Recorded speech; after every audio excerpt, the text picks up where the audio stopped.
ઘરમાં લક્ષ્મી નહીં ટકતી, તેનું કારણ શું છે? જેના ઘેર લક્ષ્મી એ તમારો કુળદેવી છે. એ કુળદેવી જો કદાચ તમારી પર પ્રસન્ન રાજી હશે ને તો મહેનત, આમ કહું ને સાચી વાત, તો કહેશે કે ધનવાન કરોડપતિ બનવા માટે ખૂબ મહેનત કરવી પડે.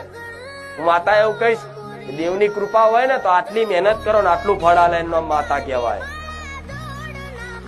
મહેનત તો કરવી જ જોઈએ, કર્તવ્ય તો પાલન કરવું જ જોઈએ, નોકરી ધંધો તો કરવાનો જ, પણ દેવની કૃપા થશે ને તો એ જ ધંધો, એ જ વેપાર, એ જ રોજગાર, એ જ નોકરીમાં તમને એવો ધીર દાડે દાડે લાભ થતો જશે ને આપે રૂપે રૂપે તમે આગળ પ્રગતિ કરતા થશો ને.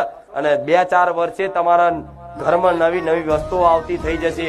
નવું ઘર લેવાની ઈચ્છા વ્યક્ત થશે, નવું સાધન લેવાની ઈચ્છા વ્યક્ત થશે, તમારું દેવું હોય એ ભરવાની ઈચ્છા થશે.